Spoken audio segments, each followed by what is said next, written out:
What a difference a year makes in the febrile, capricious world of British politics. 12 months ago, Theresa May was preparing to address her party conference from a position of seemingly unassailable strength.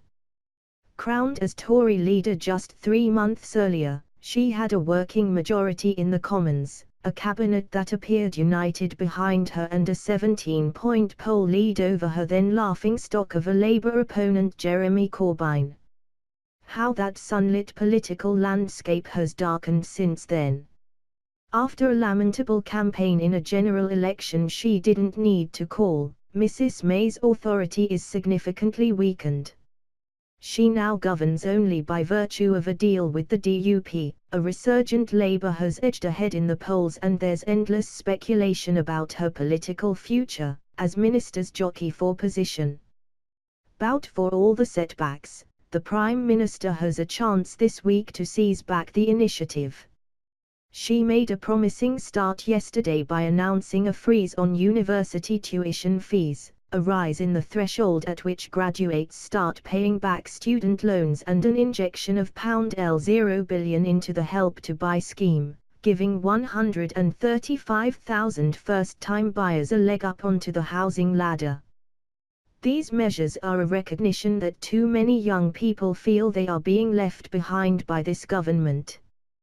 They have real concerns over debt, housing and insecure employment, and took to Mr Corbyn's banner during the election campaign on the back of the huge lie that their problems would all be solved by a dose of socialism. Not having been born in the 1970s, when this very same prescription led to the near bankruptcy of the nation, they were seduced into believing it.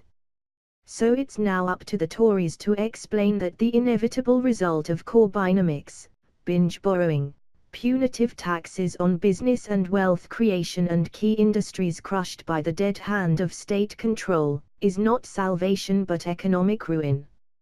Of course, capitalism is not perfect, and people are rightly aggrieved that they have had to pay for the greed and recklessness of bankers, none of whom have yet been made to fully answer for their crimes. But as history has proved time and again, the free market is the only system that can create and sustain prosperity. Mrs May's speech on Wednesday is the most important of her political life. If she is to begin winning back the votes of young people, and their parents and grandparents for that matter, she must convince them that the Tories are the true party of aspiration and fairness, and expose Mr Corbyn for the false prophet he is. Just as importantly, she has to persuade the country that she and her cabinet can guide Britain swiftly through the Brexit minefield and into a freer, more prosperous future. Foreign Secretary Boris Johnson struck exactly the right note of optimism, determination and urgency in a newspaper interview on Saturday. He said the post-Brexit transition period should not last a second more than 2 years. We should not accept new European court rulings during that transition, and there should be no additional payments for single market access. Am I impatient about it? He added. Yes, absolutely. This speech is an opportunity for Mrs May to echo Mr Johnson's condense and remind us that far from being a problem, Brexit is a historic opportunity.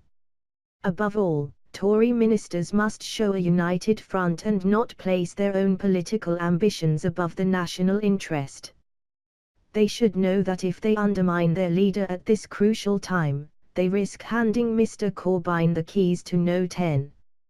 For the unmitigated disaster that would wreak on us all, neither their party nor their country would ever forgive them.